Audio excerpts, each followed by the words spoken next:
Hello, greetings mga kababayan. Harinawa sa mga oras na ito, sa mga kayo naroroon, kayo ay nasa mabuting kalagayan. O sa mga baguhan pa lang po, ito pong muli sa Atty. Rogelio Wong ng Batas Pinoy. Ang ating pong channel ay isa pong legal aid public service program ng inyong lingkod in collaboration with Integrated Bar of the Philippines, Manila Port Chapter.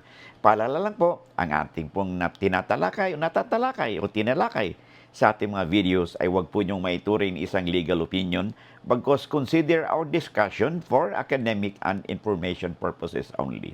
If you have something compelling na legal issues, always consult your lawyer in your community. Okay, shout out sa inyong lahat, no? Saan man kayo naroroon, sa mga nagpapalula sa atin lagi, no? Mga subscribers, viewers po natin.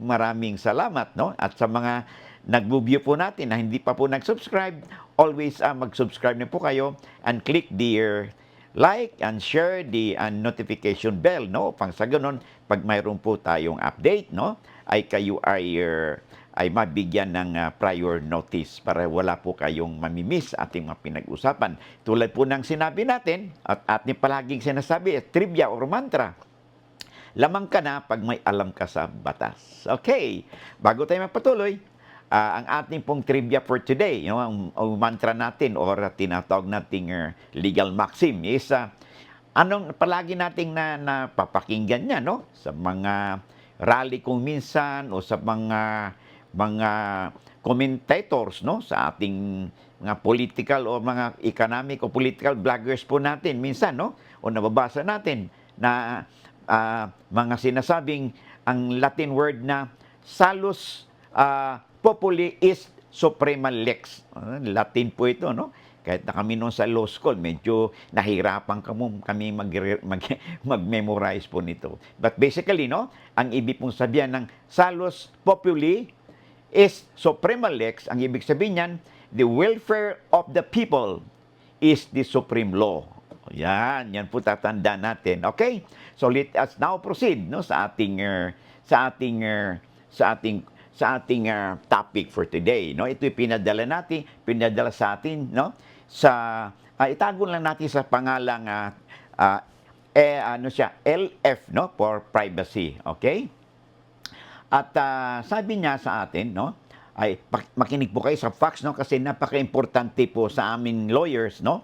At tulad din sa inyo, para masundan ninyo kung ano ba yung facts. Ang facts kasi, ang ibig sabihin niyan, ano ba talaga yung nangyari doon sa sitwasyon o sa kaso. Kasi po, pag mali po ang pagkaintindi ng facts sa situation, ay malamang mali din po ang mabibigay nating impormasyon. Kaya kinakailangan ay tama po ang pagkaunawa natin sa facts. Kaya babasahin po natin, no, para hindi po tayo magkamali. Sabi dito, gusto ko malaman, attorney, sabi niya, una, mga tanim ng aking amang namatay na, no, sa lupang pagmamayari ng kanilang ninuno, presumably yung lolo nila.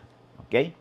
Bilang caretaker, yung kanyang ama pala, bilang caretaker din, no, ng lupa ay nagtanim ng mga niyog doon sa lupa at ang lupa ay 7 hectares, no? Ngayon, namatay na daw ang kanyang father. Ngayon, gusto ng kapatid ng kanyang ama na magkaroon ng rotation sa pagkokopra, ng mga kapatid. Okay? Ngayon, kahit ang tanong niya ngayon, pwede ba yun na magro-rotation kahit na wala namang ambag yung ibang kapatid? Okay? In short, it was only her father na nagtanim, nag-alaga ng mga niyugan. At ngayon, namatay na yung kanilang father. Of course, yung lupa, pag may-ari ng kanilang ninuno, presumably yung lolo nila. Okay? Ito na si kapatid, gustong mag-rotation sa pag-opera. Yun po ang kanyang katanungan. Okay? Ngayon, yung mga anak daw ay pinawalan po ng karapatan na sa tanim ng kanyang ama. In short, yung mga anak daw ay wala ng karapatan doon sa mga pinagtatanim ng kanilang magulang. Okay?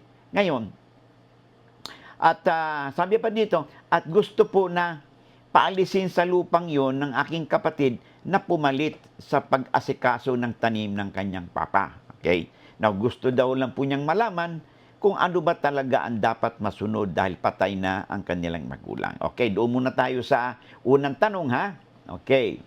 So lumalabas doon sa kwento mo na ang papa mo bilang isa ring tagapagmana ay siyang nagtanim doon sa lupa ng mga nyog at siya rin ang lumalabas na tenant.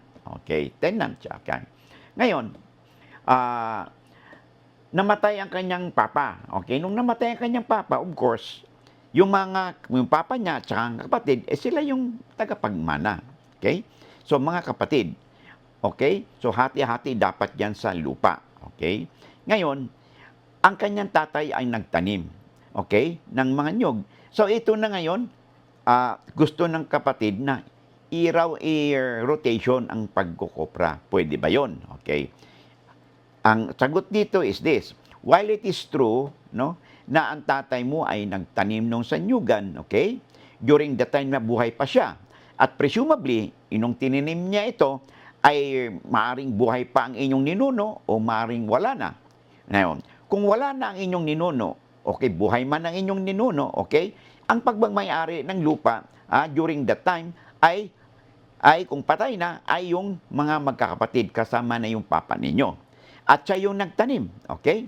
Dahil siya yung nagtanim ng lupa, okay? Sa nyug, kung siya yung nagtanim ng mga nyugan, okay?